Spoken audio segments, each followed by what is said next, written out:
Now on Bounce, a question for you. Are you living your best life right now? No matter what your answer is, there may be some areas that you can improve your heart health. And we have Dr. Matthew McAlees here to teach us about the importance of getting our daily nutrients. So first, welcome to the show. Thank you very much for having me. Appreciate you being here on this Tuesday.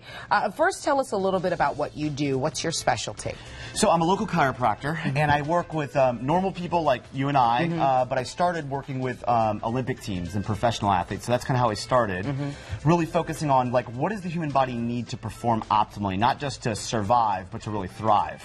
And that's where supplements come in today. And you say that supplements are important to take. Yeah, they really are. Why? Well, when we look at studies of the nutritional density of foods today, because of the way we grow our crops here in this country, if you take something like apples, they've looked at the nutritional density, so like the vitamins and minerals and enzymes you would have gotten in 1950, and then today, and you'd have to consume about 30 apples today to get the same nutritional value as you did about 55 years ago, or 65 years ago. So, that's eye-opening. Yeah, so it's some way where supplements, you're just not getting the same nutrition now, and you've got to get some of these vital nutrients into your diet. And that 30 apples a day is an example of what we would have to eat to get our daily nutrients. I mean, what's another? I mean, would we really have to eat this many walnuts? Yeah, so if we look at like the recommended daily allowance or what your body needs as far as omegas go, which is a fat, which your body thrives on fat, it's its primary fuel source. You can eat 5 cups of these nuts, or, again, we could end up taking 2 omega pills.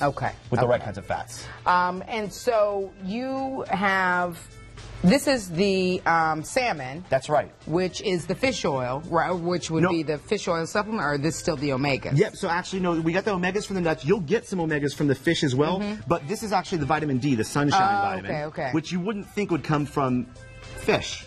But you'd have to eat 9 cans, which actually this is some of the highest nutrient density food when it comes to vitamin D. That's the sunshine vitamin, and it acts more like a hormone. So it actually turns on your DNA. You genetically can't make more of you without enough of this vitamin.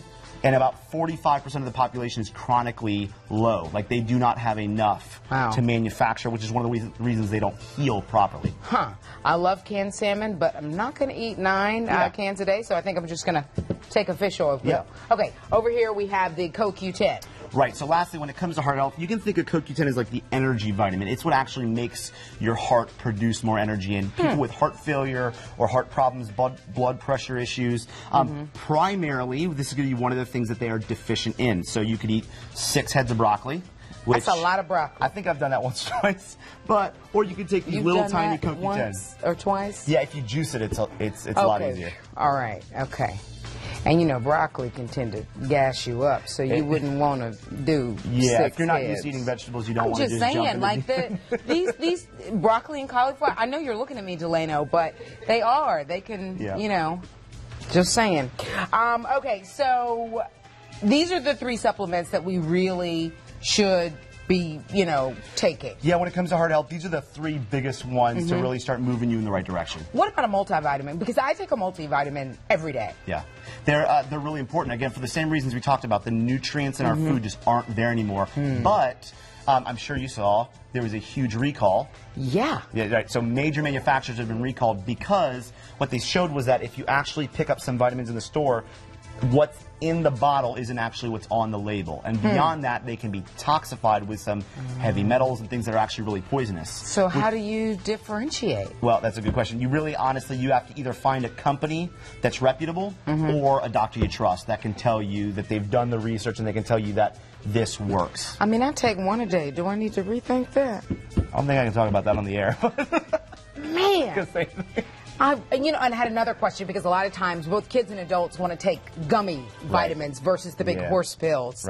Weigh in on that for me. I'm putting you on the spot because we didn't discuss this in commercial. Unfortunately, in most of those, you're going to have some sort of really toxic bad fat, which is what makes it gummy, and then also some sugar or an artificial sweetener, which suppresses your immune system. It's just bad stuff for you. So they put the bad stuff in to try to get you to take some of the good stuff. But I'll tell you this, most of the companies that I recommend don't make that kind of product. Oh, okay. If that tells you something.